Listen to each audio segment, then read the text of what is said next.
hay un problemita más que nos puede traer el escáner. Y ahora se los voy a mostrar. Esperen que limpie un poco de código acá. Ahí estamos. Me quedé solo con la línea de código donde dice ingresa otro valor y pide ingresar un tipo de dato numérico. Entonces si yo ejecuto esto, ingreso un tipo de dato numérico, ese dato numérico que ingresé se muestra por consola, listo, todo felices, ok.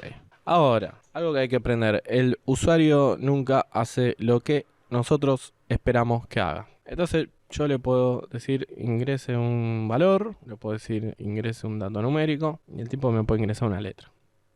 Y obviamente lo que hace que me ingrese una letra es que cuando Java intenta procesar el entero que le dije que procese con el nextInt, en el buffer del escáner va a encontrar una letra, no va a encontrar un entero y por lo tanto, chau, se me rompe el programa y me tira un error.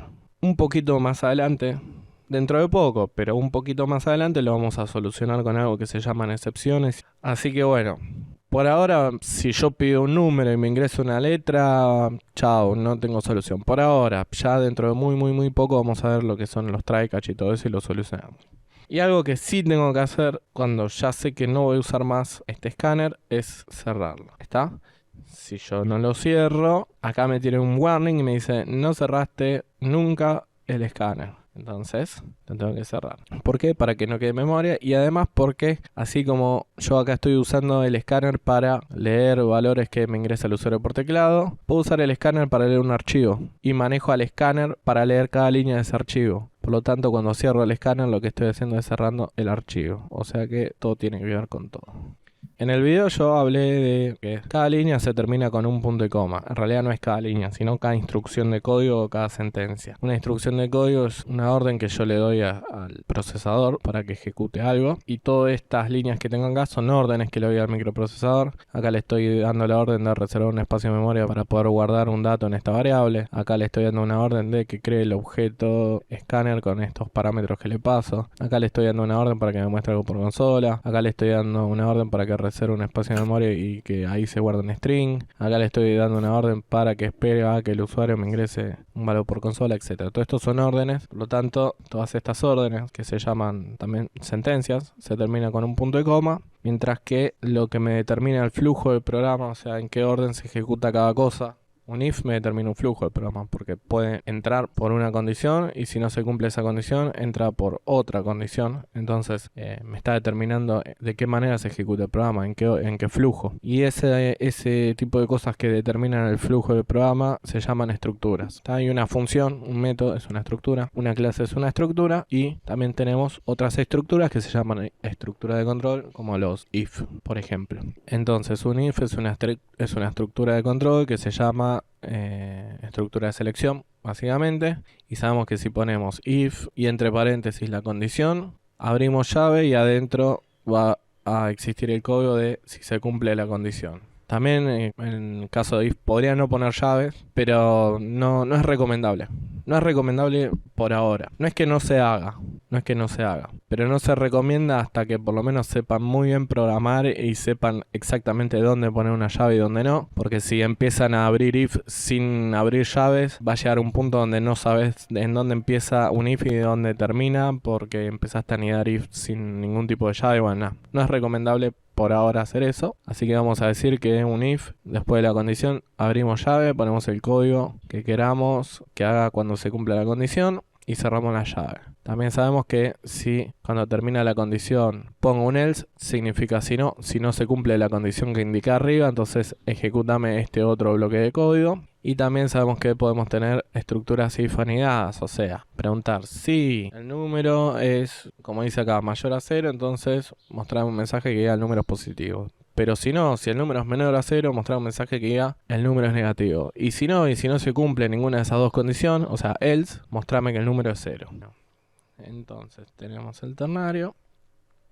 Tenemos el switch case, que básicamente es casi lo mismo que un if, pero nada más que tendría todo más ordenadito. Para hacer el switch case. Switch, variable que quiero analizar.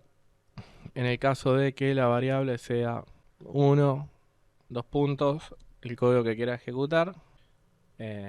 Con un break termino el case S. Case 2, el número ingresado es 2. O sea, es para tratar quizás más específicamente las cosas, es para cuando tengo muchos else if anidados. En realidad el break siempre acá tiene un... Viene acá, pero a mí me gusta ponerlo al principio. Lo cual está mal lo que hago yo, pero bueno. Case 3, el número de ingresos es 3 y así. Break. Después podría hacer esto, miren. Case 4 y abajo case 5 y abajo case 6. El número está entre 4 y 6. Break. Y después por último tenemos el default. Que el default es algo que sería un else. En definitiva, o sea, no entra en ninguna de las condiciones anteriores. El número no entra en ninguna de las condiciones dadas. Entonces, si ejecuto esto, ingreso un número. Si pongo 5, el número está entre 4 y 6, me dice. Si ingreso un 2, el número ingresado es 2. Si ingreso un 0, me dice el número no entra en ninguna de las condiciones dadas. Vamos a frenar un poco acá en este tema y vamos a analizarlo un poco más en detalle para empezar a ver algunas particularidades. Nuevamente me voy a empezar a analizar el código y sacar un poco eso que tiene en la cabeza de aprenderse algo de memoria. O sea, la estructura de un switch es así, como les acabo de mostrar yo. O sea, vos pones case, un valor, 2 puntos, y después de esa etiqueta pones todo el código que querés que haga tu programa cuando el valor ingresado en N1 sea 1. Y al final pones un break. Que yo dije que a mí me gusta ponerlo acá como si fuera que el 2 puntos sería una llave de apertura y como si fuera que el break sea una llave de cierre. Pero la realidad es que el case 1, 2 puntos, en realidad es algo que se llama etiqueta. Y el break no es una llave de cierre. El break rompe una estructura. Sale de esa estructura. Y ya que doy esta definición, se me ocurre hacer un montón de cosas. Por ejemplo, probar poner un break adentro de un if a ver si sale de ese if. ¿Está? Esas son las cosas que me gusta pensar cada vez que empiezo a ver algo que está impuesto de memoria de alguna forma. Entonces, el break no me lo pone así, porque el break es una línea más de código que está adentro de esto. O sea, en realidad si el case fuera con llaves, sería algo así, algo por el estilo. Por eso el break me lo pone tabulado como una línea más de código. No es una llave de cierre del break, es una línea más de código. Y por lo tanto, si se cumple el case 1, ejecuta todo y con el break me rompe la estructura, por lo tanto, chau, sale del switch. Eso es lo que quiere decir que todo lo que yo tenga de más acá, todo el código que tenga de más, como se rompe la estructura y sale del switch, chau, no existe para Java. No lo mira, no lo ejecuta, nada. Por eso fíjense que vamos a hacer algo divertido. Y vamos a hacer esto. El número es 4. Y no le voy a poner ningún break. O sea, que si yo en este programita ingreso un 5, me va a decir el número está entre 4 y 6. Y si yo ingreso un 4, ¿qué va a suceder? Te va a decir el número es 4 y después el número está entre 4 y 6. Muy bien, va a pasar eso porque no rompí la estructura con un break. Finalmente se va a romper acá, en este break de ahí abajo. Entonces, como dijiste, me dice el número es 4 y después me dice el número está entre 4 y 6. ¿Por qué? Porque al no poner un break me sigue ejecutando todo lo que hay acá adentro y finalmente termina de ejecutar cuando veo un break. O sea que en realidad yo puse este println, el número es 4, para que vean lo que pasa cuando yo pongo case 4, 2 puntos, abajo case 5, 2 puntos, abajo case 6, 2 puntos. ¿Se entiende cómo funciona, Entonces, cómo lo vejaba eso? sí, profe, entonces el break cae en el default, ¿no es necesario o sí? No es necesario porque me parece que terminaría la estructura. Vamos a ver si no me tira, no me tira error. Ponele 8.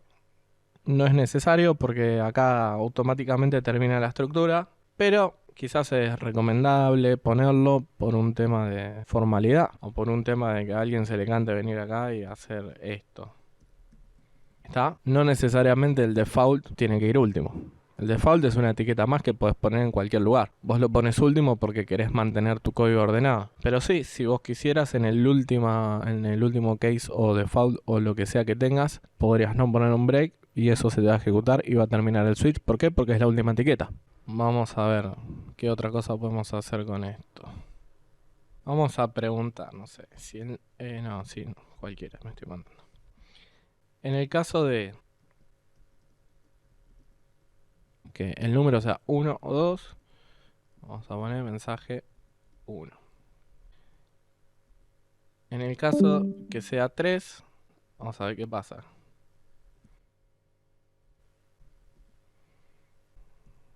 No le voy a poner ningún break. Vamos a empezar a jugar con sus cerebritos. ¿Qué va a hacer este programa?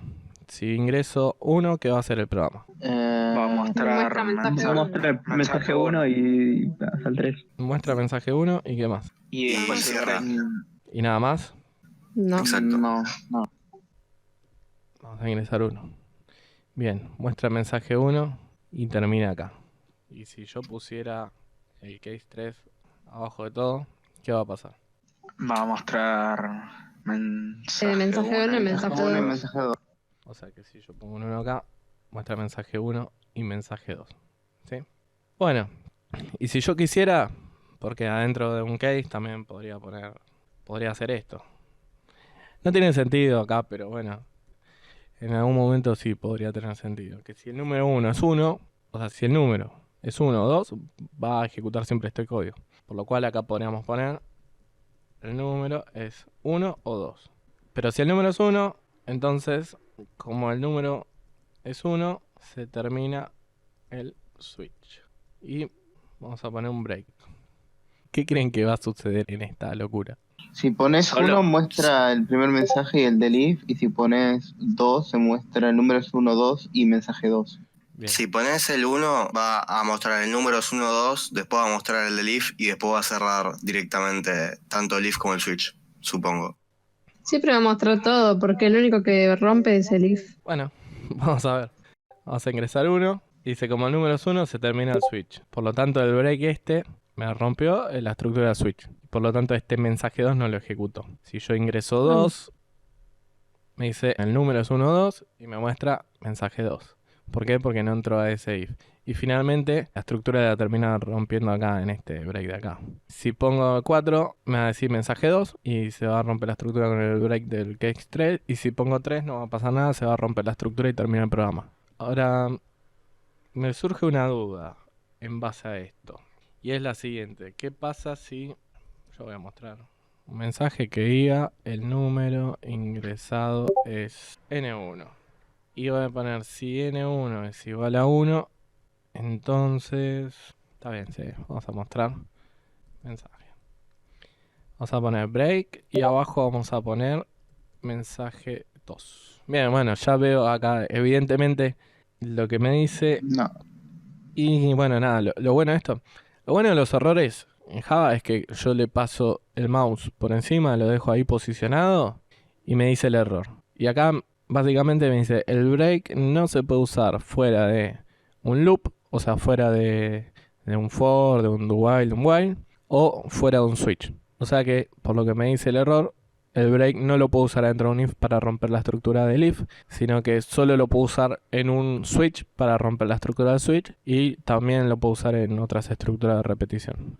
Vuelvo a hacer hincapié, lo voy a decir 8 millones de veces hasta que le quede grabado. Yo de repente, no sé, empiezo a leer cómo se usa un switch y me dicen que el break sirve para romper la estructura. La idea es que ustedes puedan empezar a decir, ok, si el break sirve para romper estructuras, ¿me servirá para romper la estructura de un if? ¿Me servirá para romper la estructura de un for? ¿Me servirá para romper la estructura de un do while? Y que para resolverlo, en primer lugar, antes de googlear nada, agarren, se hagan un proyecto y empiecen a probar, a ver qué pasa. Y así yo les puedo asegurar que van a aprender un montón, porque así como expliqué una hora el escáner, analizando esas cositas o jugando con esas cositas que jugamos, aprendimos un montón que si lo hubiésemos explicado en 15 segundos no lo sabríamos y podríamos empezar a tener problemas porque empezaría a funcionar de una manera no esperada y no vamos a saber por qué y demás. Así como lo mismo pasó recién, vimos el switch,